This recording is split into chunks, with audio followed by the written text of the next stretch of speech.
Sahabat-sahabat dimanapun berada, saya Zulkifli M. Abbas mengharapkan sahabat-sahabat semua untuk kemudian mensubscribe, like, dan juga men-share channel kita ini. Salam Tauhid, salam satu Tuhan.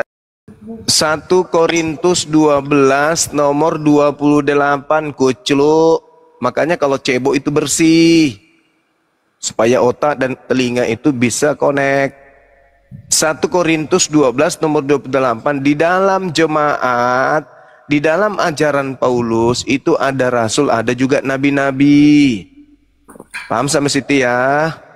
Jadi di Kristen itu banyak nabi, termasuk Luga itu nabi di dalam ajaran Paulus. Nah, dengarkan itu baik-baik. Nah, sehingga kenapa agama, tunggu dulu Balesu, kau sendiri nggak mau diturunkan di sini? Silakan, ku bilang. Ya udah kau diam dulu, agama penipu kok banyak cerita. Agamamu itu disebarkan dengan dusta. Oke? Filipi 1:18. Tetapi biar bagaimanapun Yesus diberitakan, Yesus diberitakan dengan maksud membohongi, mengelabui, tipu-tipu. Aku tetap bersuka cita. Itu di dalam agamamu memang sudah seperti itu. Agamamu itu disebar dengan kebohongan. Nah, kamu mengatakan Yesus itu Tuhan, itu adalah kebodohan. Kalau kamu mengatakan Yesus itu Tuhan, itulah bukti bahwa kamu adalah pengikut setan. Karena setan menggunakan nama Yesus untuk menyesatkan banyak orang. Hanya setan yang ingin menyamai Tuhan. Yesus nggak mau menyamai Tuhan. Yesus memberikan kunci kepada kaumnya. Apabila engkau ingin selamat hidup kekal, maka kenalilah aku sebagai utusan Tuhan. Jangan kau kenali aku sebagai Tuhan, sebab aku ini bukan Tuhan. Kenali aku sebagai utusan Tuhan, maka kamu akan memperoleh hidup yang kekal. Nah, bagaimana dengan iblis? Apakah iblis ingin dikenali sebagai Tuhan? Ya. Di mana dalilnya? Di dalam Lukas 4 nomor 7. Yesus, sembahlah aku. Jadi iblisnya ini minta disembah.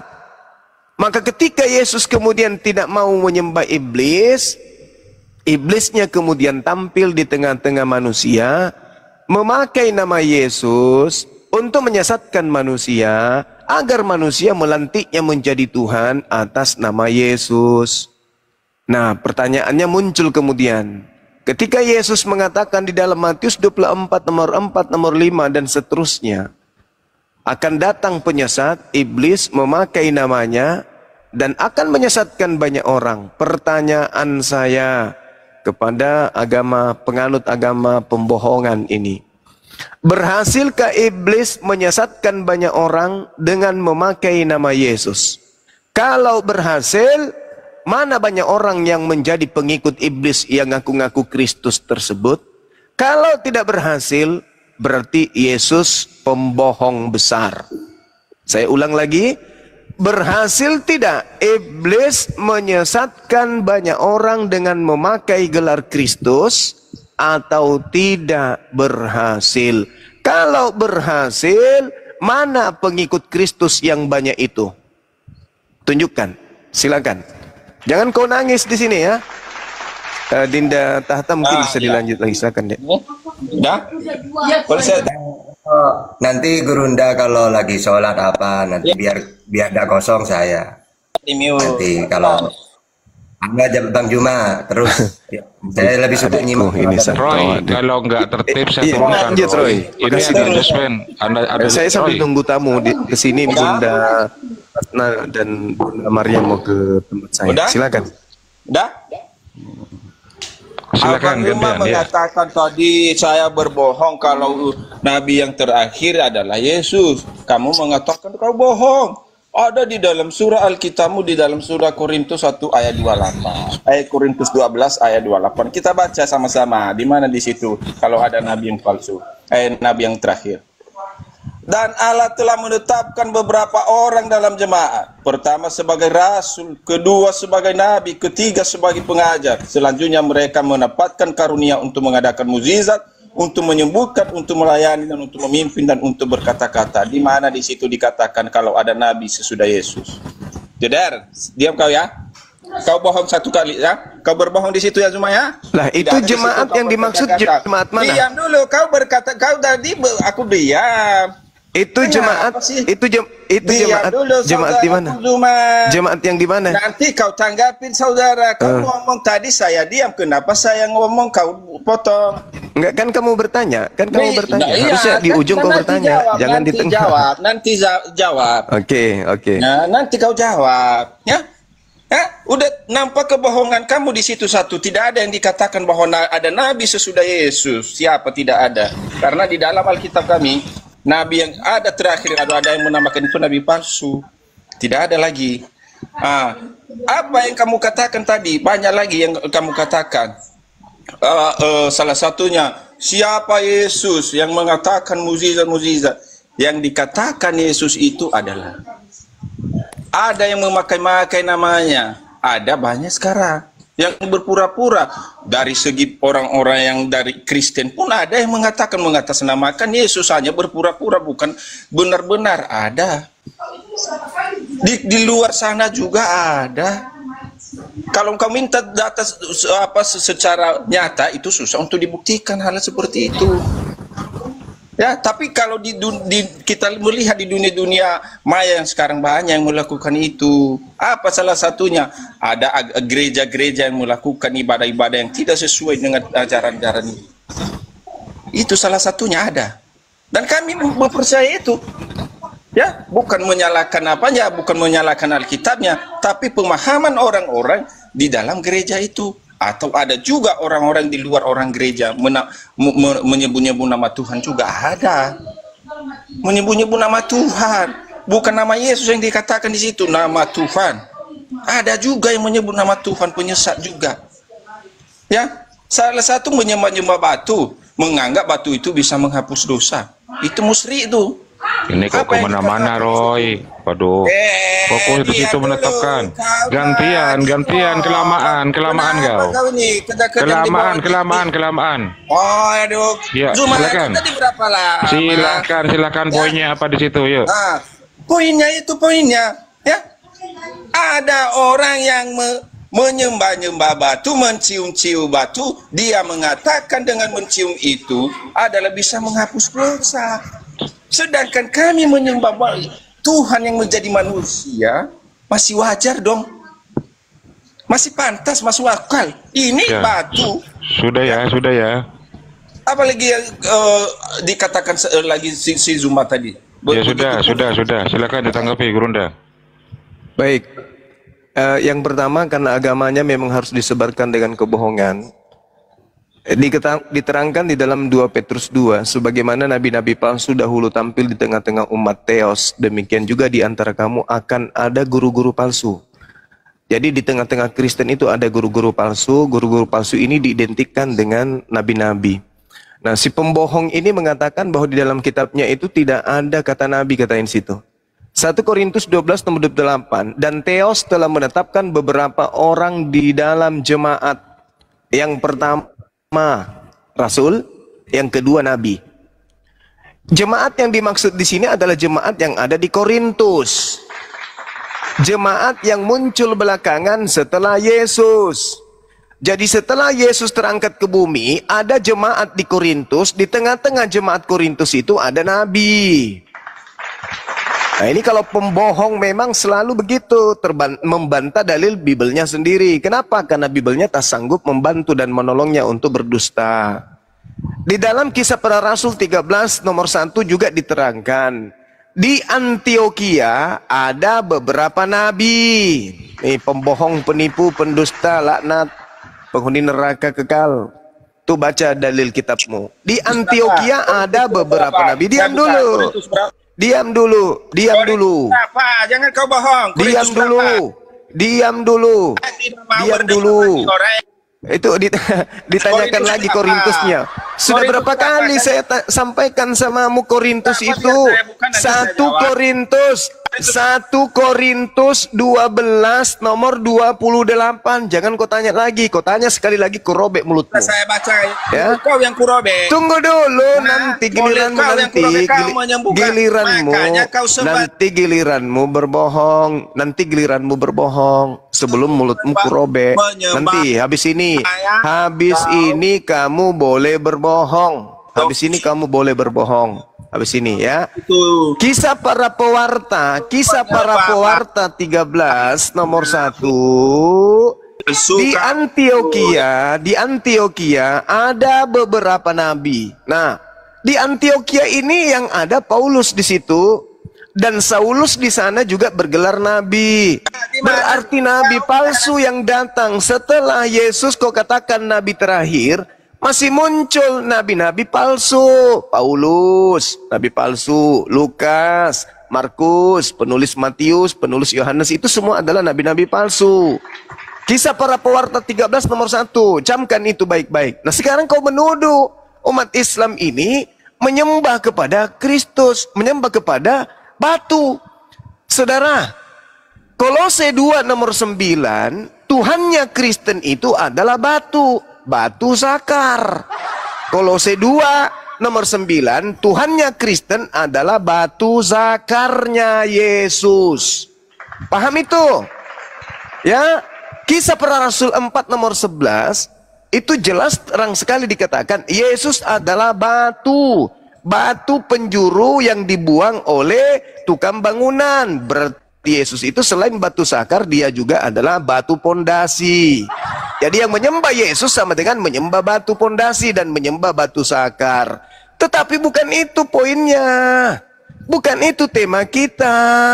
Tema kita adalah berhasilkah iblis menyesatkan banyak orang dengan memakai gelar Kristus. Matius 24 nomor 4 nomor 5. Waspadalah kepada penyesat iblis yang datang kepadamu memakai namaku dan berkata akulah Kristus. Batu Hajar Aswad tidak memakai nama Kristus. Yang memakai nama Kristus itu adalah iblis yang datang menyesatkan banyak orang. Dan pengikut iblis itu bergelar pengikut Kristus. Sebab iblisnya mengaku Kristus. Pengikut-pengikutnya disebut Krismon.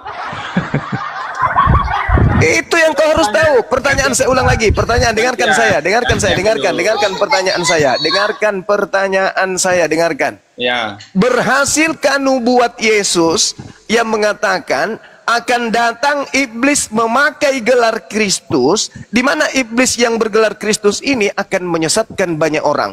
Kalau berhasil, apa nama gelar orang banyak yang mengikuti Kristus tersebut? Jawab. Ingat, kalau kau tidak kuat kau turun. Jangan tetap di sini. Tidak ada ayatnya yang berkata demikian. Mana ayatnya coba? Matius 24 nomor 4 nomor 5. Kau tanya lagi sebentar, ku lempar jidatmu asbak rokok. Ku sodok nggak tahu itu nanti. Udah, kau ngomong. Matius berapa? Tanya lagi.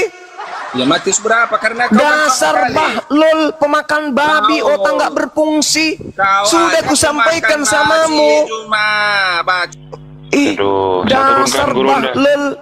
Inilah kalau anak yang keluar, manusia yang keluar dari hasil sperma babi kayak gini. Sperma babi, bapak ibunya makan babi, saripatinya jadi sperma. Lahir anaknya, otak babi, gak berfungsi.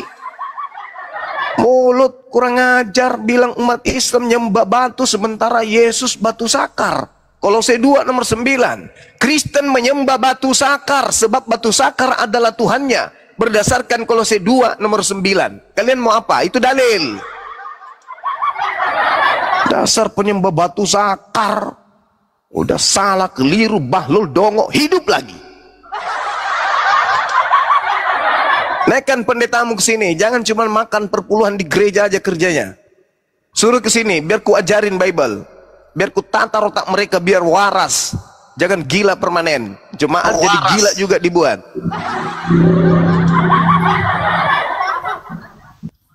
Udah ditanya dalilnya masih nanya. Matius berapa? Otak kau itu memang tak rusak. Dibilang Yesus tak ada lagi nabi setelah Yesus. Pret. Kisah Para Rasul 13 nomor 1. Di Antioquia ada beberapa nabi. Tuh banyak nabi. Aneh-aneh aja. 1 Korintus 12 nomor 28. Di tengah-tengah agama Kristen jemaat Antioquia ada beberapa nabi. Ucluk 2 Petrus 2. Di tengah-tengahmu banyak juga pengajar-pengajar yang juga adalah nabi-nabi. Nabi itu yang menerima firman. Kalau kau tidak mengakui Paulus nabi, lalu dari mana firmannya?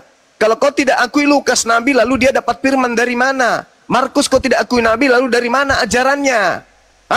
Dari perpustakaan. Muhammad. Dasar kucluk, manusia berasal dari sperma babi, otak nggak berfungsi. Mau dibaik-baikin kayak gitu gaya kalian diskusi ya? Silakan Pak Kencing Haji. muntah yang kami. Waduh, ini nggak bisa diskusi. Kalau mau diskusi yang bagus, pakai data.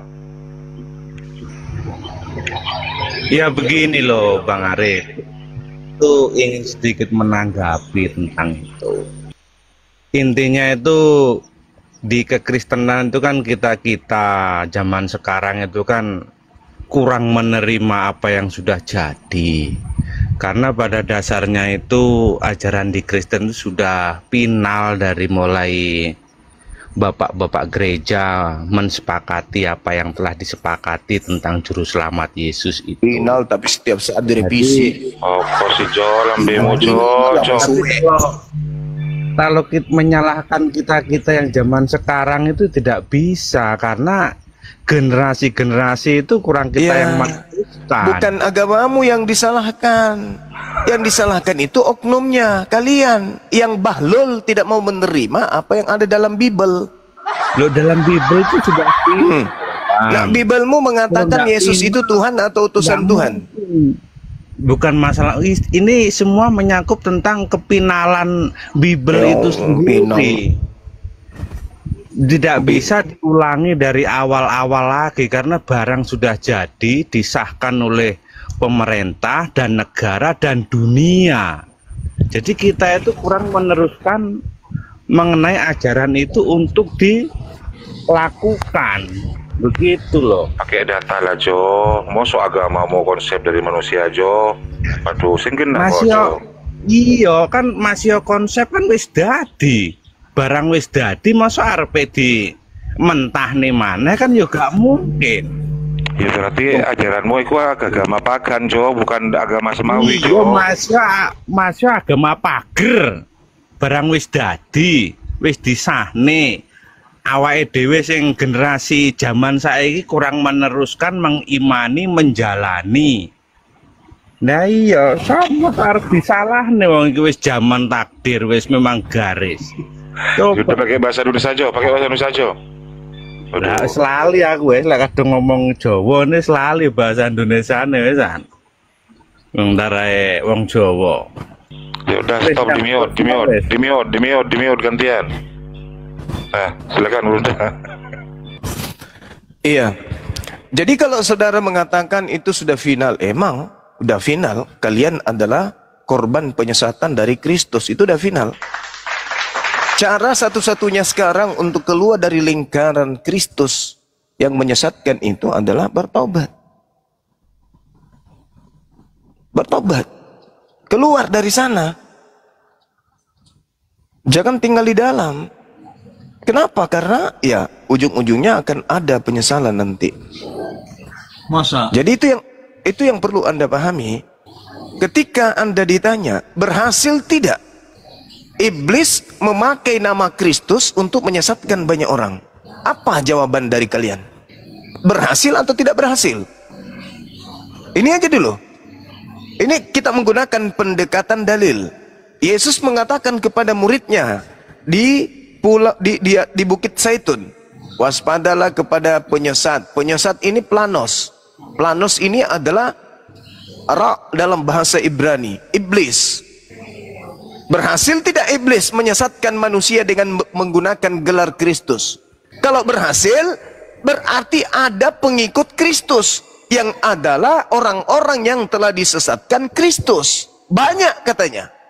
Anda percaya Yesus kan? Percaya. Berarti ucapan Yesus akan tergenapi kan? Akan terjadi kan? Terjadi. Nah, tunjukkan. Pengikut-pengikut Kristus palsu ini mana? Dan apa nama gelar komunitas mereka? Karena Yesus mengatakan, waspadalah kepada penyesat yang datang kepadamu, memakai namaku, dan berkata, akulah Kristus. Berarti penyesatnya tampil dengan menggunakan gelar Kristus. Maka pengikutnya disebut pengikut Kristus. Tolong tunjukkan, kalau Yesusnya benar menubuatkan ini dan berhasil terjadi, tunjukkan mana orang banyak yang disesatkan oleh Kristus tadi. Silakan. Kami tidak merasa disesatkan oleh Kristus. Karena Yesus sudah di sorga, nyata. Mana tetapi kalian orang menjamin banyak sorga, semua, berhasil tetapi tidak, Allahmu nggak di sorga. Itulah berhasil penyesatan. tidak, Jadi siapakah penyesat berhasil yang sesungguhnya? tidak, kemudian berhasil tidak Kristus Jadi siapakah penyesat sekarang yang menjamin sorga tapi tidak berada di sorga? Orang. Sorga itu alam seperti bumi. Kalau Tuhan ada di surga, berarti berarti surga lebih besar Nggak dari di sorga, dirinya. tetapi Yesus menjamin sorga karena dia sudah berada di sorga. Artinya dia benar-benar berkuasa. Karena sorga bukan berarti tempat yang buat orang-orang yang tidak layak di Tidak sorga. ada Hanya dalilnya Yesus di surga. Jadi siapakah Dalilnya, penyesat itu? Yesus hanya di langit. Cuman itu karena adalah kalian pengikut siapa yang kau Kristus, sembah itu. maka kalian saling menyesatkan satu sama yang lain. Ya, jadi jawab Makanya semua. Siapa lembaga sebenarnya penyesat Bibelmu, itu? lembaga Yaitu Bibelmu Allahmu. itu Masakan dia mengganti kata langit menjadi surga supaya bisa menyesatkan kalau banyak Quranmu yang orang. benar dan Kan Allahmu gitu. yang benar, kenapa Yesus yang berkuasa di surga? Jawab Yesus tidak pernah mengatakan dirinya berkuasa di surga. Yang berkata di situ itu Tidak bukan ada surga. seorang pun yang naik ke Di surga selain situ daripada dia yang turun dari surga. dia Allahmu bisa menjawab mengatakan, dia mengatakan bahwa akulah Allahmu pernah penguasa mengatakan di cakrawala atau di awan-awan. Sedangkan Kalau di dalam Allahmu ada kitabmu di apa? dikatakan Singgasana. penguasa Coba gantian, langit gantian. itu, penguasa langit, penguasa awan-awan itu adalah iblis. Yesus tidak pernah berkata, kepada aku telah diberi kuasa baik di langit maupun di bumi. Yesus tidak pernah Jadi berkata semua seperti itu. Yang berkata seperti itu adalah makhluk yang keluar dari tanah. Dengar saudara-saudara di Makhluk yang keluar dari tanah pada hari ketiga itu adalah penguasa dunia menurut Yesus. Siapa penguasa dunia menurut Kalau kau Yesus? tidak menganggap- Iblis. Berarti yang kau sanjung bahwa Yesus itu adalah penguasa di surga itu sebenarnya iblis, bukan Yesus. Iblis. Yesusnya tidak bisa berbuat apa-apa dari dirinya sendiri, kan begitu. Jadi kalau sudah Anda Islam, tidak ya bisa silakan, iblis berada di berdiskusi surga. ilmiah, Inilah hanya bisa kejang-kejang saja, penyesat akhir zaman. lebih baik Masa- Anda ke gereja, Bisa colok diskusi pantat nggak? pendeta, Iya, habis itu wajar kan jilat semua tangan nggak Anda, teratur sih. habis begitu. Itu fakta. Jangan lupa colok pantat pendeta kalau sudah di gereja ya, karena pendetanya mengajarkan sesuatu yang tidak sesuai dengan apa yang diajarkan oleh Yesus. Pertanyaan saya ulang lagi. Yesus menasehati Bani Israel, bukan Kristen ya, karena Kristen ini kan bukan Bani Israel. Ketika Yesus berkata kepada Bani Israel, waspadalah agar kalian jangan disesatkan.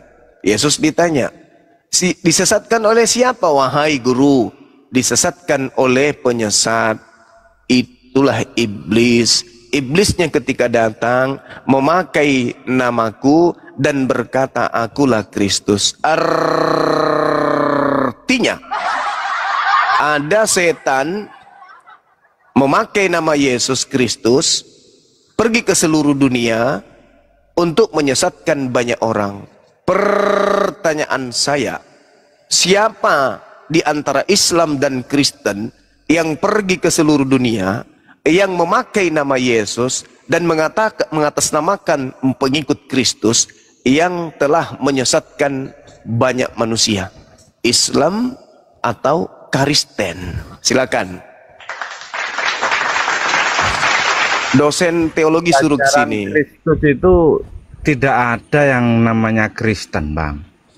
Kristus itu di dalam kekristenan itu kan ada persetujuan dari kumpulan bapak-bapak gereja, diambil daripada nama Kristus.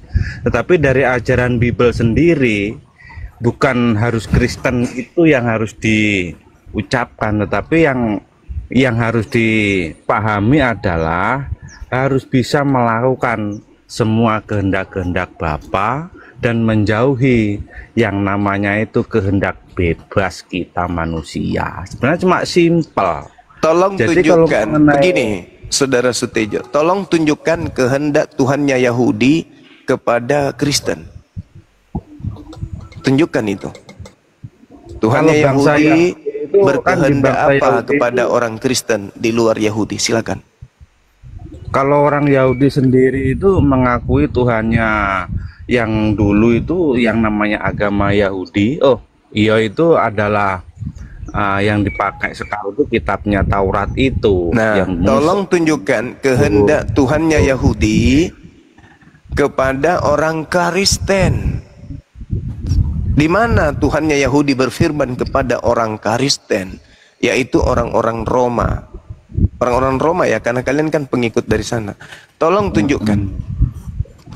Kalau untuk ditunjukkan Bang, karena kekristenan itu Tuhannya orang Kristen itu dia merujuk kepada penyempurnaan kitab-kitab Yahudi yang tentunya di perjanjian lama yaitu Taurat dan Zabur itu kan tetap dipakai dalam kekristenan, tapi yang dipelajari dan diimani itu semua yang ada di perjanjian baru. Bukan Nah, berarti tidak berarti- sama. Berarti tidak ada kehendak Tuhannya Yahudi kepada Kristen. Tapi yang ada adalah kehendak Paulus. Iya, karena Nah, berarti benarlah kata Yesus, iblislah yang menjadi bapakmu. Yahudi. Berarti Loh. iblislah yang menjadi bapakmu. Lele Kan tadi iblis Anda mengatakan kalau tidak buah-buah, melakukan kehendak Bapa. Bapa yang mana? Bapa itu ada dua. Bapa Elohim dan Bapa Iblis. Kamu mengikuti kehendak yang mana? Ingat, Anda pengikut Kristus. Sementara gelar Tuhannya Yahudi tidak ada gelarnya Kristus. Tuhannya Yahudi itu nggak ada. Pengikut itu Bang dari perbuatan. Kalau Iya, pengikutnya perbuatan. iblis, Sekarang begini, saudara. otomatis Sekarang begini. perbuatannya juga sama dengan iblis. Nah, sekarang perbuatan kalian membantah perintah-perintah Tuhan itu perbuatan siapa? Kalian Bukan memfitnah perintah, Adam. Bang. Kalian memfitnah Adam mewariskan dosa. Itu perintah siapa? Kamu mencontoh siapa? Kamu memfitnah Adam dengan Adam dikutuk dan dosa-dosanya diteruskan ke anak cucunya itu amanat siapa? Perintah siapa? Kalian mengikuti Paulus untuk membatalkan seluruh hukum Tuhan dan mengatakan hukum Tuhan itu adalah sampah. Kalian ikut siapa? Hanya iblis yang mengutuk kemudian utusan Tuhan. Hanya iblis yang kemudian mengatakan bahwa hukum Tuhan itu adalah tinja, kotoran, sampah. Itu hanya iblis. Sekarang kalian ikuti siapa? Sampai kalian mengatakan bahwa hukum Taurat itu adalah sampah. Sampai Paulus mengatakan di dalam Galatia 2 nomor 21, aku tidak menolak kasih karunia, akan tetapi sekiranya ada kebenaran di dalam hukum Tuhan, maka sia-sialah kematian Kristus. Jadi kalian ini, dari mana kalian ini? Poinnya itu sekarang begini, mengenai sesembahan itu iblis atau Tuhan yang nyata itu kan bisa dilihat dari perbuatan nyata setiap hari di dalam kehidupan kita hari-hari, ketemu dengan masyarakat, berkeluarga, bertetangga, itu sudah menunjukkan bahwa toleransi yang ada di Kok toleransi, tolak ukurannya. Nabi Musa diperintahkan membunuh. Dengar, Nabi Musa diperintahkan membunuh waria. Nabi Musa diperintahkan membunuh paranormal. Nabi Musa diperintahkan membunuh ayah kandung, ibu kandung, anak kandung, saudara kandung, siapapun, kerabat, sahabat, apabila mengajarkan pindah ke agama lain. Nabi Musa mengajarkan merampas harta orang lain. Nabi Musa diajarkan mengepung perkampungan orang lain, mengajak berdamai orang yang ada di sana. Kalau dia mau berdamai, lalu dijadikan sebagai budak untuk kerja rodi. Nabi Musa diperintahkan untuk bunuhlah. Apakah itu yang Anda dasarkan kemudian bahwa itu ajaran Tuhan atau bukan ajaran Tuhan?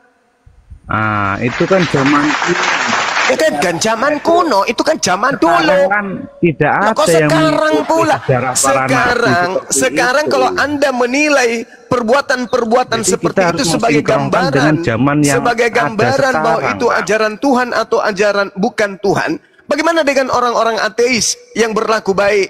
Bagaimana dengan orang Buddha, dengan orang Hindu yang berlaku baik dalam hidup? Berarti Tuhannya betul. Berarti Anda mengakui Krishna, Anda mengakui Siddhartha Gautama, Anda mengakui Buddha sebagai Tuhan karena pengikutnya. Selama bukti nyata perbuatan menunjukkan yang baik itu pasti dari Tuhan, Bang. Oh ya sudah, Karena berarti kamu Tuhan percaya itu kalau adalah Krishna itu baik. Tuhan? Loh, Kristen itu ya Kristus itu Krishna, Tuhan, Krishna, kan? Brahma. Kau akui Brahma baik. Berarti dia Tuhan. Baik. Lah, yang berarti dia menjadikan Tuhan itu kan individu.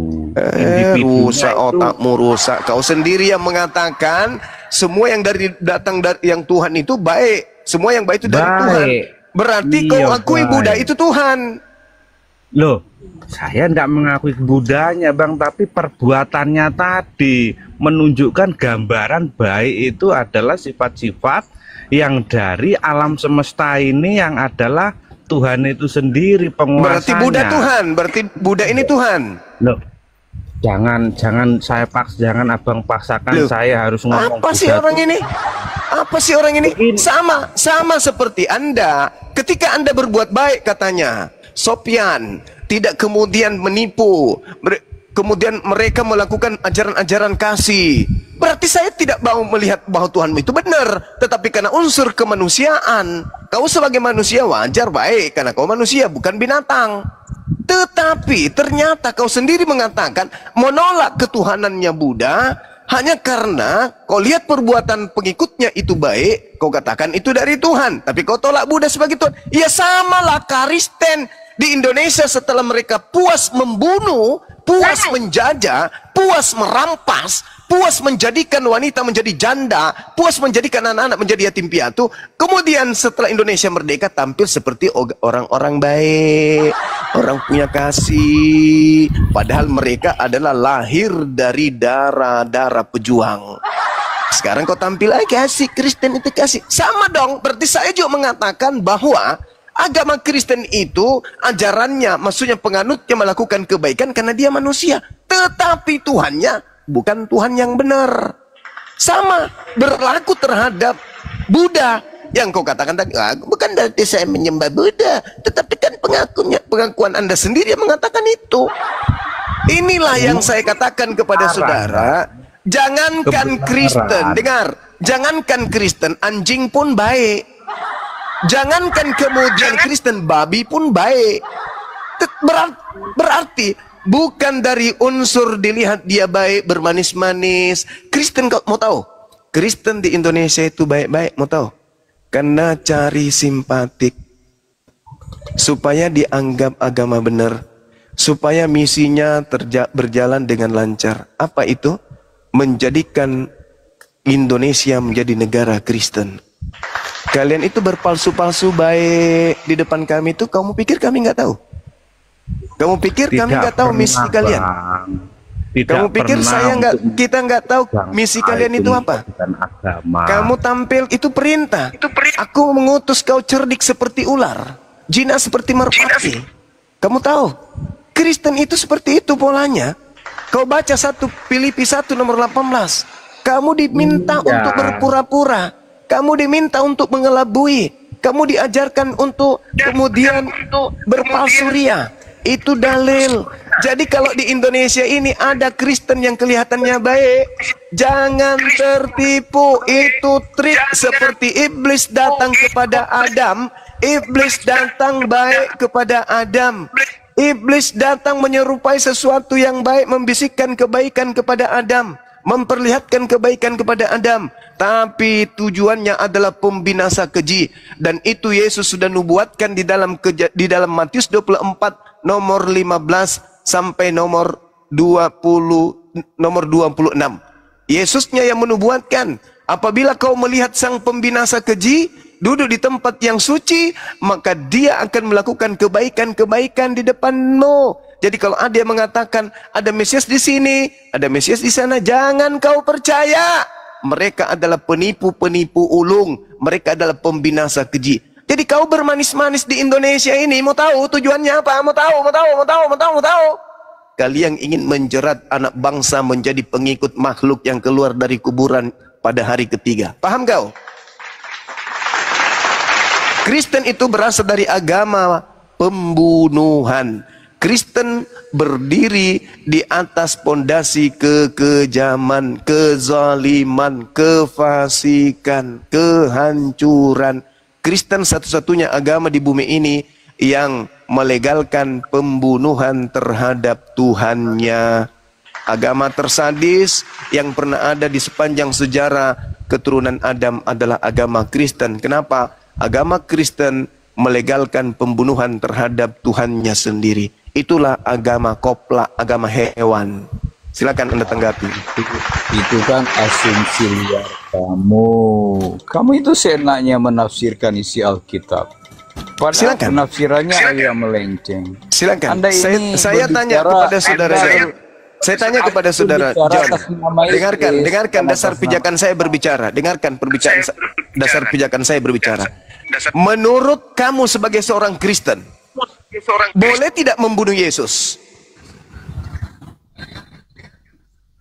Nah itu aja dulu kau tanggapi. Boleh tidak membunuh Yesus berdasarkan Elohim dan berdasarkan Yesus sendiri? Silakan. Buka mic-nya. Punya misi dari Bapak. Silakan. Kalaupun dia boleh tidak membunuh Yesus berdasarkan Elohim dan berdasarkan Yesus sendiri? Silakan. Apakah menurut pemahaman Anda membaca bahwa Allah sendiri yang membunuh Yesus? Pertanyaan saya bukan begitu, wahai penyesat. Yang saya tanya, boleh tidak membunuh Yesus berdasarkan Elohim dan berdasarkan Yesus? Dia kan dibunuh tanpa salah. Saya tidak tanya itu, wahai keturunan penyesat. Saya tidak tanya itu. Pertanyaan saya, wahai ular beludak. Dia mati, ular beludak, pertanyaan saya bukan itu, wahai ular beludak, wahai agama ilusi, agama palsu, kasih palsu. Pertanyaan saya bukan itu. Ya, karena dosa pertanyaan manusia, saya bukan itu, wahai keturunan ular beludak penyesat.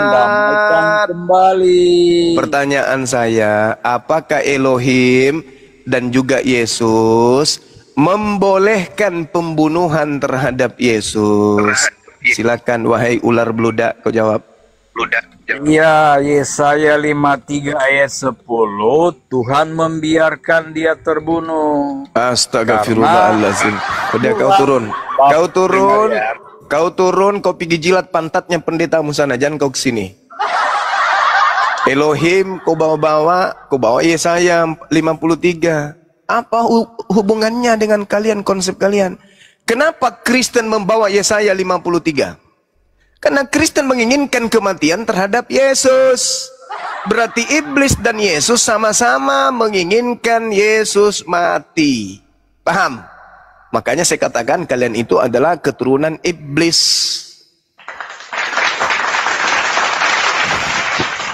Kenapa orang Kristen mengambil Yesaya 53? Karena tak ada alasan lain. Tidak ada senjata lain. Untuk membunuh Yesus, Kristen tidak punya senjata. Tetapi Kristen pingin kali Yesus mati. Sama seperti iblis. Kristen dan iblis sama-sama menginginkan kematian terhadap Yesus. Persis. Bedanya, Kristen tidak memiliki data. Sehingga mereka Kristen harus menjilat-jilat kitabnya Yahudi sebagai senjata untuk melegalkan pembunuhan terhadap Yesus. Itu fakta, itu real. Mana dalilnya? Kamu baca Galatia 2 nomor 21. Sia-sia kematian Kristus kalau masih ada kebenaran dalam hukum Taurat. Ingat, hukum Taurat itu adalah hukum Tuhan kepada Bani Israel, bukan kepada Kristen. Tidak ada hukum Taurat itu untuk Kristen, tak ada. Tetapi kemudian Paulus mengdompleng hukum Taurat untuk melegalkan ajaran penyembahan terhadap Kristus. Saya ulang lagi dalilnya. Galatia 2 nomor 21. Aku tidak menolak kasih karunia dewa. Tetapi sekiranya ada kebenaran di dalam hukum Taurat, maka sia-sialah kematian Kristus. Kristen menghadapi dua fenomena yang berat. Yang pertama, kalau ada kebenaran dalam hukum Taurat, maka sia-sialah kematian Kristus. Kalau ada kebenaran dalam hukum Taurat, emang apa hubungannya dengan Kristen? Apa hubungannya dengan Kristen kalau ada kebenaran dalam hukum Taurat? Ada nggak hubungannya dengan Kristen kalau ada kebenaran dalam hukum Taurat? Ada nggak hubungannya dengan Kristen kalau tidak ada kebenaran dalam hukum Taurat? Ada kebenaran di dalam hukum Taurat atau tidak ada kebenaran dalam hukum Taurat, tidak ada hubungannya sama sekali dengan Kristen. Paham sampai situ? Yang ada manfaatnya untuk Kristen adalah ketika dewa turun ke bumi mengambil rupa manusia lalu mati di pantai di atas pohon, barulah itu bermanfaat untuk Kristen laknatullah alaih. Jadi tidak ada hubungan Kristen dengan Taurat, itu nggak ada. Taurat itu betul atau Taurat tidak betul, tak ada hubungannya dengan Kristen. Kristen itu lahir dari propaganda iblis membunuh utusan Tuhan kepada Bani Israel. Jadi kalau hari ini Kristen masih membawa-bawa Torah, itu hanya kamuflase saja. Itu hanya kulit untuk menutupi kemudian bulu mereka yang asli, yaitu serigala. Tak ada hubungannya. Torah mengatakan jangan kau makan babi, Torah pelihara sabat, Torah jangan ada ilah lain di hadapanku. Berguna nggak untuk Kristen itu? Nggak ada. Nggak ada gunanya untuk Kristen hal-hal seperti itu. Yang ada gunanya untuk Kristen adalah Kristus telah mati di atas salib untuk dosa-dosa kita. Baru bermanfaat untuk Kristen. Kristus telah mati untuk menghalalkan semua makanan yang diharamkan. Itu baru Kristen. Kristus telah mati untuk melepaskan kita dari kuk penghambaan kepada Tuhan. Nah, itu baru Kristen punya merek. Kristus telah mati untuk menjadikan kita dari hamba menjadi anak-anak Kristus. Itu baru bermanfaat untuk Kristen laknatullah alaih. Tapi kalau untuk yang lain, Torah nggak ada hubungannya. Pelihara hari Sabat bermanfaat nggak untuk Kristen? Nggak ada. Sunatlah dirimu, sunat nonotmu, berguna nggak untuk Kristen? Nggak ada gunanya. Jangan ada ilah lain, akulah Tuhan, tak ada Tuhan selain aku bukan manusia dan bukan anak manusia. Berguna nggak untuk Kristen? Nggak ada itu. Jangan kau makan babi karena itu haram bagi ini. Berguna nggak? Enggak. Bunuhlah orang yang tidak memelihara hari Sabtu, hari Sabat. Berguna nggak untuk Kristen? Enggak. Tapi semua itu dirangkul, diambil untuk sebagai kulit penutup kulit asli, yaitu kulit serigala yang adalah kulit asli dari Kristen. Bantah saya pakai dalil. Tadi saya mencoba untuk merangsang otak kalian untuk berfungsi. Ketika Yesus berpesan kepada kaumnya Bani Israel, bukan Bani Kampret, tapi Bani Israel. Apa kata Yesus? Apa kata Yesus? Waspadalah kepada Bani Kampret yang datang kepadamu memakai namaku dan berkata, akulah Kristus. Bani Kampret ini akan menyesatkan banyak orang. Pertanyaan saya, mana Bani Kampret yang bukan Bani Israel yang memakai nama Yesus kemana-mana lalu tampil sok cantik? Kami ajaran kasih loh. Kami berasal dari pedagang-pedagang Romawi, pedagang-pedagang dari Belanda yang masuk ke Indonesia ini berdagang dengan damai, melahirkan agama kami. Prat! Dasar iblis penipu laknat. Kalian itu lahir dari agama pembunuhan, dari tragedi pembunuhan. Agama Kristen berasal dari tragedi pembunuhan kepada orang benar, kepada orang soleh, kepada orang yang dikasihi Tuhan. Dengan mengatasnamakan nubuat telah digenapi, Kristus memang harus mati untuk dosa kita. Bahkan bukan hanya untuk dosa kita, tetapi juga untuk dosa-dosa dunia. Pret! Dasar laknat. Orang Yahudi diajarkan mereka menebus dosa mereka dengan binatang, kucluk, bukan dengan Tuhan. Pret. Kalian mau tampil di Indonesia, ajaran kasih, kuludai juga muka kalian nanti satu-satu. Kalian punya misi mengkristenkan Nusantara dengan ajaran kasih, bagi-bagi Indomie. pret, prot, pret. Kalian mau menutupi sejarah yang tertulis dengan tinta darah? Hah? Dengan mengatakan kalian agama kasih? Pret. Tunggu umat Islam sedunia mati semua, baru kalian bisa nipu orang banyak. Kalau masih ada kami umat Islam, kalian tidak akan bebas kemudian melakukan aksi-aksi itu. Kecuali dengan cara kalian melakukan propaganda, adu domba, membuat ketakutan, membuat kemudian teror di mana-mana, kemudian membuat keadaan menjadi kacau balau, membuat anak-anak Islam kemudian menderita, membuat anak-anak Islam kemudian tertekan, baru kalian bisa mayoritas. Selama Indonesia masih baik-baik saja, selama itu juga ajaran pengikut kepada Kristus yang keluar dari kubur pada hari ketiga tidak akan bergerak leluasa di Nusantara ini. Camkan itu. Siapa yang mengatakan? Bang Suma, Ketua Pembina Apologet Islam Indonesia. Camkan itu baik-baik.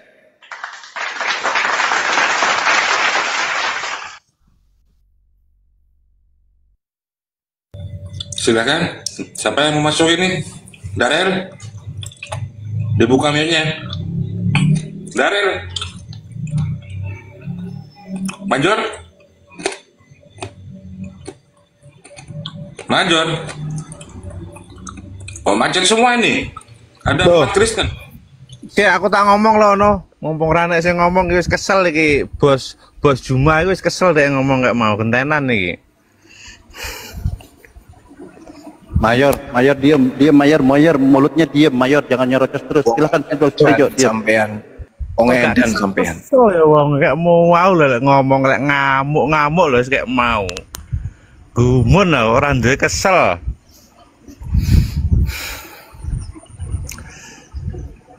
Mencelewat dus. Aja ngomong, bang. Mayor, biar Sutejo dulu yang ngomong. Mayor diam dulu, mute, Mayor. Ngomong terus, Mayor. Kita kan sudah tua, harus ngomongnya sabar, pakai santun. Walaupun yang lain itu dikatakan ya ndak sesuai lah, ndak cocok lah, tapi setidaknya itu ya untuk menjaga diri kita sendiri agar tetap fokus, sabar. Saya izin kurang lebih 10 menit. Ada tamu dulu sebentar, silakan. Pas sih gentenan nih ngomong. Pada dasarnya itu semua manusia itu tidak ingin. Sabar, Sutejo, sabar dulu. Sutejo, sabar, ini si Mayor ngomong terus. Mayor diam, Mayor di mute.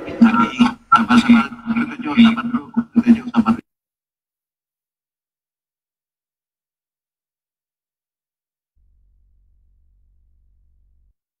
Karena saya ngomong ini loh, ngomong sabar piye toh? Gantenan toh? Iya, si Mayor tuh nyerocos terus itu, jadi double. Silakan Pak Sutejo. Nanti dengan Ustaz Tata. Nah, si Mayor ngomong lagi, dia Mayor. Sutejo mau ngomong ini, cangkem Mayor gitu. Oh ya, lanjut Pak Sutejo. Nah, pada dasarnya itu kita manusia khususnya di Indonesia ini, masyarakat umum itu tetap ingin yang namanya belajar kebenaran dan didasari oleh suatu keyakinan. Tapi bukan berarti itu kebenaran kita mengusut asal usulnya itu dari agama mana itu tidak. Yang penting itu selagi di pemerintahan Indonesia agama apapun itu sudah disahkan, dibenarkan oleh undang-undang, berarti itu sudah mengarah ke dalam suatu kebenaran. Nah, mengenai finalnya nanti masa depannya dia itu masuk surga atau neraka, itu biarlah yang menjawab itu yang berkenan atau yang mempunyai itu sendiri. Jadi kewajiban. Oke, Ustaz Tata, monitor Ustaz Tata. Ngomong apa tojo enggak ada di sini, Bu. Ustaz Tata, monitor. Kan berarti kita lanjut itu... Ustaz Tata. Wes Jo, temen Jo enggak di sini. Ustaz Tata silakan ditanggapi. Bang Gurunda ada anu ta. Mit lho. Beh kok ya wis kongkon leren niku lho. Lek aku tunggu Jo, menang Jo, jangkrik menang Jo. Oke. Jadi kebenaran itu tidak boleh hanya imani saja. tapi harus memakai, kita kan beragama, Tejo Kristen, saya Islam. Maka kenalkan Tuhan itu menurut yang Tejo ikutin, siapa? Yesus. Siapa Tuhan menurut Yesus? Nah ini kan ada kan, kalau kami kan pakai melalui Nabi Muhammad. Kami kenal Tuhan dari beliau. Jadi bukan imani saja. Kalau kalian kan enggak.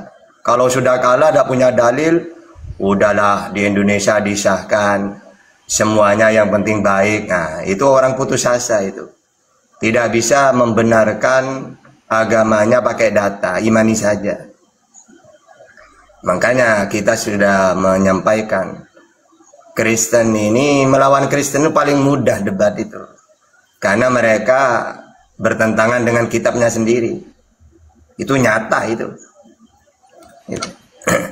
Makanya kita pakai data. Kalau Tejo ini tidak bisa diajak dialog ini. Apa ya? Cuma ngomong curhat gitu. Loh, karena data Bang, data itu kan barang yang sudah jadi.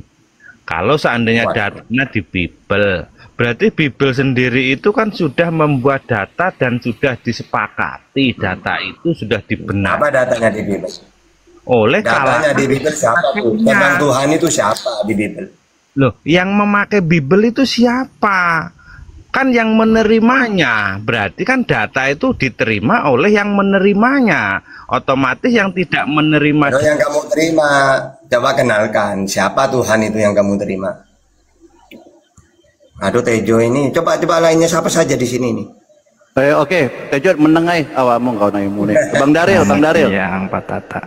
Selamat siang buat admin. Bang Daril, silakan. Dulu itu Tuhan Yesus kok masih ditanya lagi. Itu loh sudah fakta dan data dari zaman. Tejo. Wes. Bang Daril dari tadi kasihan. Bang Daril bisa monitor. Bang Daril. Buka mic-nya Bang Daril. Yo, pasti.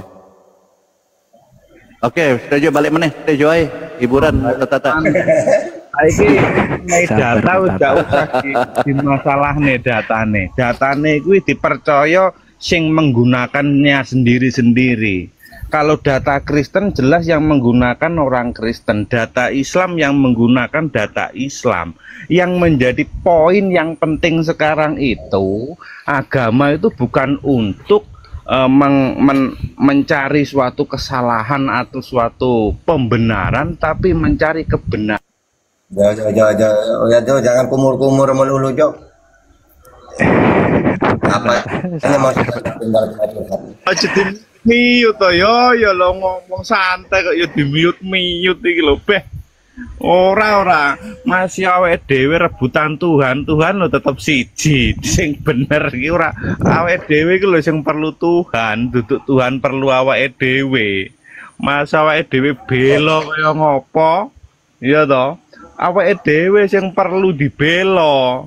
Duduk Tuhan perlu dibela. Lah kabeh iki arepe mbela Tuhan kok tak delok-delok iki. Padahal sing perlu ki awake dhewe. Ya.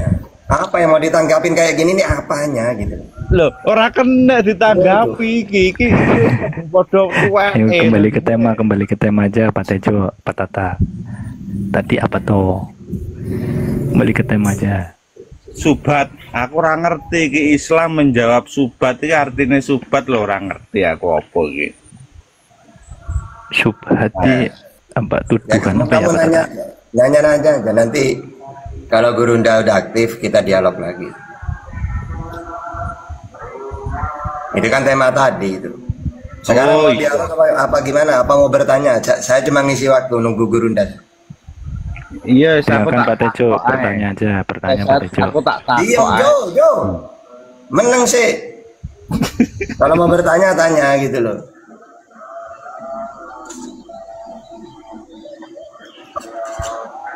Ayo gimana?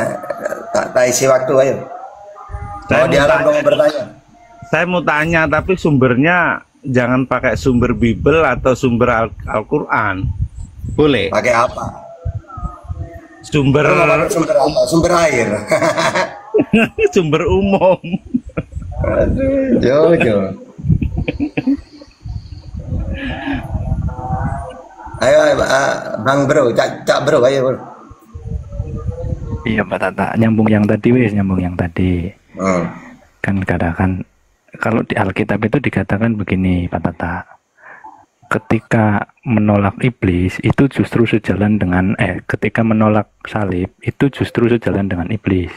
Ada di catatan Matius. Ketika Petrus berkata kepada Yesus, hal itu maksudnya penderitaan dan penyaliban tidak akan terjadi atasmu. Tapi jawab Yesus, enyahlah iblis. Jadi harapan Petrus yang mengharapkan penyaliban tidak terjadi justru direspon oleh Yesus dengan berkata, enyahlah iblis. Artinya menghalangi salib sama dengan kehendak iblis juga. Jadi yang menolak salib berdiri di pihak iblis menurut tulisan yang tadi. Itu kan menurut Kristen. Iya, menurut Kristen. Kalau menurut Yesus, menolak salib itu berarti tidak berpihak ke iblis. Karena kata Yesus, iblislah bapakmu karena kalian ingin membumbun aku. Makanya kalau saya percaya penyaliban Yesus, saya di pihak iblis. Karena kata Yesus, siapa bapakmu? Abraham bapak kami, kata mereka. Bukan, iblislah bapakmu karena kalian ingin membumbun aku. Kalau bapakmu Abraham, seharusnya kamu mengasihi aku. Jadi umat Islam tidak mau berpihak kepada iblis. Makanya menolak penyaliban itu. Karena kata Yesus, iblislah bapakmu. Karena dialah pembumbun manusia sejak semula. Jadi kami tidak percaya penyaliban karena tidak mau berpihak kepada iblis, tapi berpihak ke Yesus, gitu. Yang benar itu. Ayo.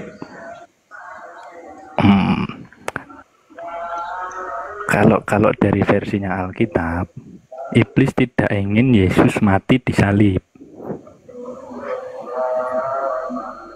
Iya, menurut Kristen. Tapi menurut iblis ingin Yesus mati. Makanya dia membisikkan ke Yudas. Inginnya mati saja, tapi bukan mati disalib. Ya, gini bro. Iblis ini kenapa pingin Yesus mati? Terserah mau mati dikutuk, mau mati disalib, mau mati apa. Yang penting dia mati. Kenapa? Karena Yesus itu mengenalkan tauhid. Dengarlah Sriwil, Tuhan Allah kita, Tuhan Esa, mengenal engkau satu-satunya Allah. Kata iblis, wah nanti manusia Sriwil nanti percaya kepada Tuhannya Yesus. Seperti Musa. Dibun-bun aja. Karena saya pinginnya Tuhan itu disekutukan. Akhirnya iblis ini berhasil untuk membumbun Yesus menurut Kristen. Akhirnya iblis berhasil. Buktinya Tuhan dijadikan 3 oleh Kristen. Berarti yang dimau iblis ini, Kristen ini yang dimau. Yesus mengajarkan Tuhan satu, iblis pingin manusia menyekutukan Tuhan. Akhirnya muncullah Kristen ini di pihak iblis ini. Itu yang sebenarnya itu ceritanya. Berarti yang tertulis berbeda tapi Pak. Apanya yang berbeda? Kalau nggak gini, kan Israel kan ajarannya kan Adonai Eloheinu Adonai Ehad, ya kan? Yesus atau Isa kan juga mengajarkan Adonai Eloheinu Adonai Ehad. Berarti kan harusnya sejalan, tidak ada penolakan. Isa kan mengajarkan hal yang sama. Nah kalau orang ini mengikuti Yesus, mentuhankan Allah saja, nah iblis kan kepanasan. Lalu maunya iblis itu gimana? Pinginnya Tuhan itu seperti pagan, supaya manusia tersesat. Apa pagan itu? Tuhan lebih dari satu. Maka muncullah Kristen. Nah itulah yang dimau oleh iblis itu. Gitu. Yang dimau. Kan iya kan? Ayo. Yang dimau iblis. Gimana Pak? Sorry.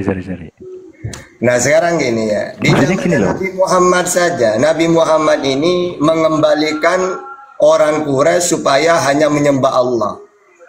Makanya ada kisah, Berarti pasti pernah mendengar. Berarti pernah mendengar nggak? Ada iblis ini masuk ke berhala.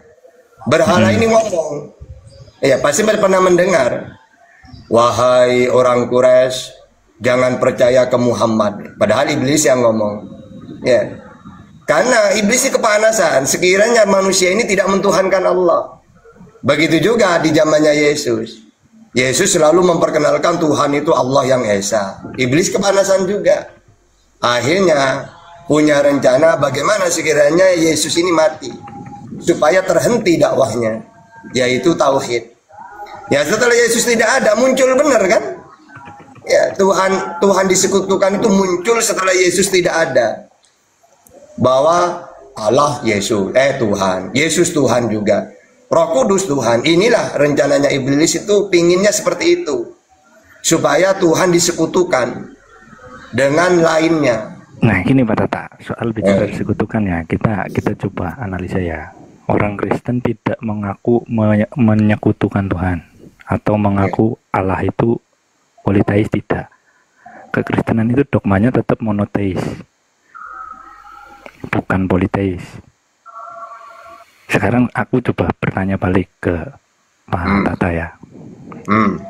Nah, kita coba buktikan. Yang sebenarnya Pak Tata ikuti dan taati itu Allah atau Nabi Muhammad? Oke. Ya Allah. Taat kepada Allah karena Allah tidak mau ngomong sendiri. Maka dia mengutus Nabi Muhammad untuk menyampaikan. Kenalkan Muhammad bahwa tiada Tuhan selain aku Allah. Sama dulu kepada Musa. Kenalkan Musa, innani anallah, la ilaha illa ana. Kenalkan wahai Musa bahwa akulah Allah, tiada Tuhan selain aku. Jadi saat itu orang-orang kan taat kepada Musa. Taat kepada Musa, apa yang disampaikan Musa? Bahwa Tuhan itu Allah yang Esa. Jadi dua-duanya harus ditaatin. Maka dalam Al-Quran itu, atiullah wa atiur rasul, taatlah kepadaku dan taatlah kepada utusanku. Apa saja yang harus ditaatin? Yang disampaikan utusan apa? Di antaranya mengenalkan Tuhan, yaitu Allah. Nah, kita harus taat. Ya, sama seperti Yesus, barang siapa yang tidak mau mendengarkan perkataanku, ya, maka dia ya disebut orang tidak beriman. Wong perkataan dia bukan dari dirinya, sama seperti Nabi Muhammad. Wa ma yantiqu anil hawa in huwa illa wahyu yuha. Apa yang aku sampaikan ini wahyu. Ya harus diimani, dipercaya, ditaatin. Sama seperti Yesus. Apa yang aku sampaikan sebagaimana yang difirmankan oleh Allah kepadaku. Ya harus taat kepada Yesus. Karena apa yang dia sampaikan bukan dari dirinya. Begini Pak Tata. Gimana? Kan Pak Tata bilang mentaati Nabi sama dengan mentaati Allah, tetapi bukan menyekutukan. Terus namanya apa? Ya bukan. Menyekutukan begini. Ya namanya mengikuti ajaran para nabi, yang mana ajarannya ini dari Tuhannya. Mereka hanya menyampaikan. Maka saya harus taat, maksudnya harus ikutin saya ucapan dia itu. Kalau menurut nabi tersebut Tuhan itu Allah, ya kita harus mentuhankan Allah saja. Apa yang disampaikan nabi itu saya taat, percaya gitu. Kalau menyekutukan itu gini, kayak orang Quraisy dulu di zamannya nabi itu. Mereka tahu Tuhan itu Allah. Makanya dalam Al-Quran dijelaskan, wala in sa'altahum man khalaqas samawati wal ar wa sakhara syamsa wal qamar la yaqulana Allah. Ketika dikatakan kepada orang Quraisy, siapa yang menciptakan langit dan bumi? Mereka jawab Allah. Terus, kenapa kalian menyembah berhala? Jawaban mereka, liyuqarribuna ilallahi julfa. Ya sama saja, pakai pelantara. Menyembah berhala sama dengan menyembah Allah, pelantara ini. Karena kalau ke Allah kan saya tidak bisa dilihat Allah itu. Nah sama seperti Kristen. Kristen, siapa yang menciptakan langit dan bumi? Allah Bapa katanya. Terus kenapa kamu mentuhankan Yesus? Ya sama saja. Nah itulah menyekutukan. Jadi orang Quraisy dengan orang Kristen itu sama. Menyembah Allah pakai pelantara. Gini Pak Tata, kalau taat kepada makhluk nilainya sama dengan taat kepada Holik, itu bukannya memberi sifat ketuhanan secara fungsional ya. Taat kepada makhluk sama dengan taat kepada Holik. Itu bukannya kesetaraan ya Pak? Berarti menurut kamu ketika misalnya tidak ada kalimat gini dari Tuhan, taatlah kepadaku dan taatlah kepada utusanku. Berarti seakan-akan menurut kamu Yesus mengatakan, sebab segala firman yang kau sampaikan kepadaku telah kusampaikan kepada mereka. Lalu Yesus mengatakan firman tersebut isinya hukum yang terutama, dengarlah Sriwil, Tuhan Allah kita Tuhan itu Esa. Oh, saya tidak mau percaya ke kamu Yesus. Kalau saya percaya ke ucapan kamu, saya taat ke ucapanmu itu, berarti saya musyrik. Mau gitu? Ya enggak, memang tugasnya para nabi itu harus ditaatin omongannya. Karena apa yang dia sampaikan bukan dari dirinya, harus kita taatin dari Tuhannya. Dan perintah Tuhan harus ditaatin. Makanya dalam Yohanes 12:47, dan jikalau seorang mendengarkan perkataanku tetapi tidak melakukannya, aku tidak menjadi hakimnya, sebab aku datang bukan untuk menghakimi dunia, melainkan untuk menyelamatkannya. Barang siapa yang menolak aku dan tidak menerima perkataanku, ia sudah ada hakimnya, yaitu firman yang telah kukatakan. Jadi maksudnya apa? Apapun yang aku omongin, kata Yesus, kalian harus percaya, harus taat, karena apa yang aku sampaikan ini perintah Tuhan. Jadi jangan gini, enggak Yesus, kalau saya taat kepada kamu berarti saya menyekutukan Tuhan, mau gitu? Enggak, Pak Tata. Ya, memang. Aku lagi bertanya tentang Nabi dan Allah, tentang Nabi Muhammad dan Allah.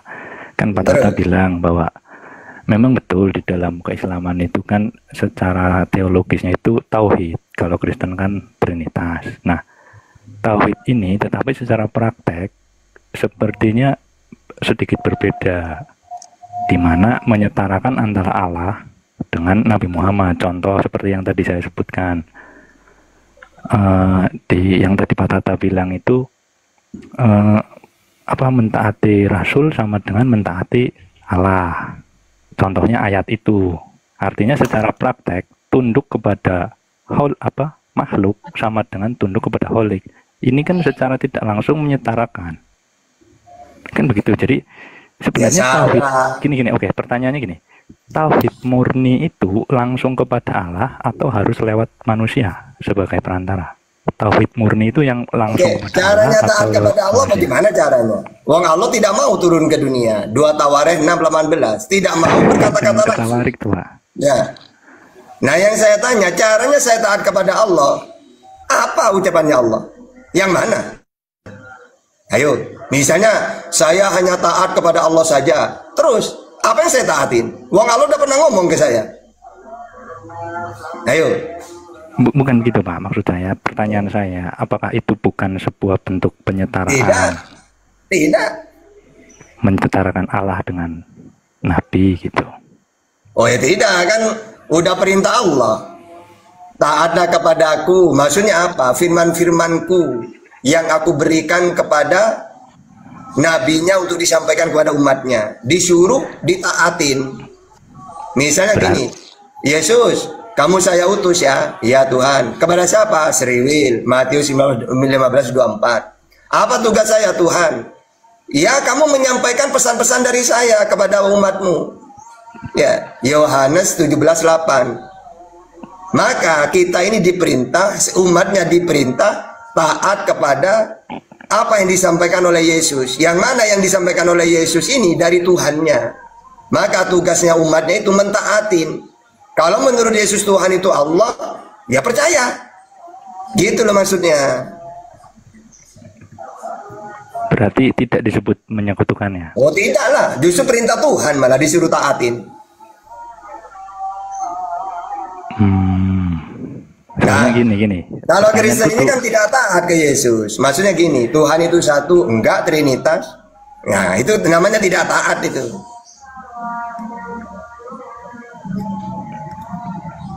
Ya, yang saya bingung itu gini. Kalau benar tidak menyekutukan Allah, kenapa ketaatan, terus syafaat, syahadat harus selalu disandingkan dengan Rasul? Kalau tidak menyekutukan loh. Oke, karena gini, kenapa syahadat ini harus dua-duanya? Karena kalau cuma satu, ya tidak didengar utusan itu. Contohnya gini, Yesus, Nabi Muhammad, Muhammad kamu saya utus. Apa tugas saya? Kenalkan tiada Tuhan selain Allah. Dan kamu ngaku utusanku. Kalau kamu udah ngaku utusanku, gimana mereka mau percaya? Oh ya Tuhan. Akhirnya, la ilaha illallah Muhammadur Rasulullah. Tiada Tuhan selain Allah dan aku Muhammad utusannya. Sama seperti Yesus. Yesus kamu saya utus. Apa tugas saya Tuhan? Kenalkan tiada Tuhan selain aku Allah. Dan kamu ngaku utusanku Sus. Oke? Inilah hidup yang kekal.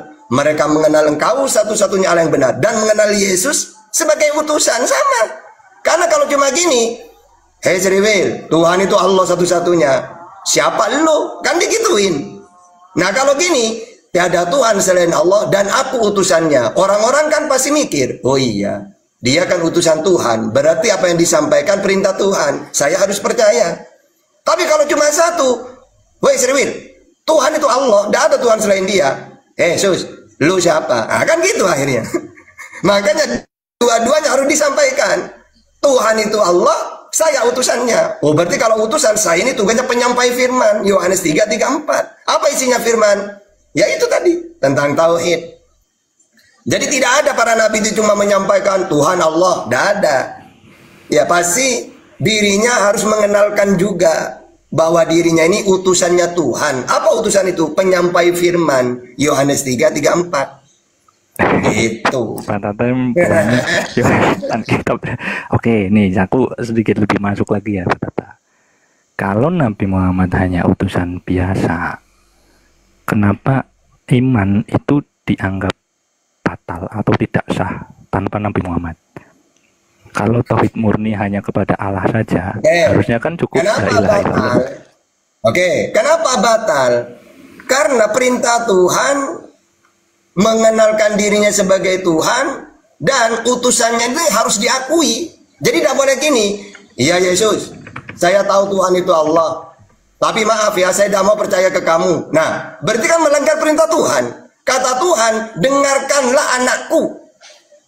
Kan gitu. Atau kata Nabi, kata Allah, dan kamu harus taat kepada utusanku. Jadi perintah Tuhan. Jadi kalau orang cuma mengaku Tuhan itu Allah, tapi menolak Nabi Muhammad, itu sama dengan menolak perintah Tuhan. Sama seperti orang yang mentuhankan Allah di zamannya Yesus, tapi menolak Yesusnya, tetap sama saja melanggar perintah Tuhan. Masa yang menyampaikan firman Tuhan tidak diakui? Gitu ya. Makanya disebut kafir juga. Nah, orang Sriwil itu Buratmin, mereka ini Yesus mengatakan, dengarlah Sriwil, Tuhan Allah kita, Tuhan itu Esa. Ini kan sama dengan Musa kan, Ulangan 6 ayat 4. Tapi mereka menolak Yesus. Iya Yesus, saya tahu Tuhan itu Allah, tapi saya tidak mau menerima kamu. Menurut kamu benar nggak mereka ini? Ayo jawab. Hah? Ayo. Jawab. Ya, harus yang penting taat kepada Allah. Berarti walaupun menolak Yesus, selamat Sriwil itu. Hah? Sriwil, ya aku nggak bahas ke sana Pak Tata. Enggak gini loh. Kata kamu gini, kenapa Nabi Muhammad dengan Allah itu harus diimani? Harus Maka jawabannya, iya, kalau kita mentuhankan Allah menolak Nabi Muhammad, ya tidak selamat. Sama seperti Yesus memperkenalkan Tuhan itu Allah, dirinya utusan, ditolak oleh Sriwil. Selamat nggak Sriwil itu? Ayo. Nah, macam. Kalau Sriwil kan sudah berbeda Pak Tata. Nah pertanyaannya, selamat nggak mereka ini? Kan mereka tahu Tuhan itu Allah menurut Musa. Oleh Yesus diperkuatkan lagi. Di dalam Markus 12:29. Tuhan itu yaitu Allah yang Esa. Cuma kata Sriwil, iya tahu saya Tuhan itu Esa, Yesus. Tapi saya tidak mau menerima kamu. Tidak usah ngaku utusan kamu. Pertanyaannya, selamat nggak mereka? Ya tetap selamat kan. Musa kan juga pernah ditolak. Oh, berarti ya sudah. Berarti tidak butuh Yesus kan? Bukan. Ada gunanya Yesus kan? Enggak, maksudnya dalam kacamata kita. Dalam kacamata Alkitab semua nabi. Berarti menurut Buratmin, Yesus tidak berguna. Enggak. Mau dia ada di dunia atau tidak tetap selamat mereka gitu. Enggak gitu. Jadi mana?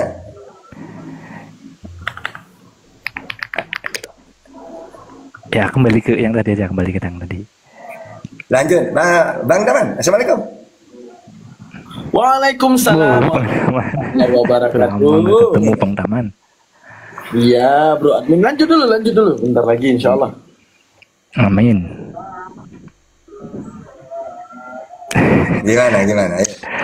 Ya itu Pak Tata. Ya terus terang saya masih karena gini kan, secara tidak langsung Nabi ini adalah perantara wajib antara manusia dengan Allah. Padahal enggak gini Bro Admin. Berarti jawaban kamu itu Yesus mau dia hadir atau tidak tidak berguna, tidak ada gunanya, sama saja. Enggak, gitu bukan begitu. Perantara antara manusia dengan Allah itu Allah sendiri kalau dalam kekristenan. Allah sendiri, Yesus itu kan Allah sendiri. Gitu. Allah sendiri harus turun ke dunia gitu. Iya, Allah menjadi manusia. Jadi perantara. Itu namanya pagan. Pagan bukan samawi. Sama itu langit. Jadi kata-kata samawi, ajaran Yesus, Nabi Muhammad, Musa disebut samawi. Kenapa? Sama. Mereka ini dapat ajaran dari langit. Tuhan tidak mau turun ke dunia. 2 Tawaret 6:18. Tuhan tidak mau dilihat. Keluaran 33:20, Yohanes 5:37. Nah kalau Tuhan turun sendiri, pagan. Atau dewa-dewa di India, dewa menjelma jadi manusia turun ke dunia, itu pagan namanya. Anda ini pakai ajaran pagan.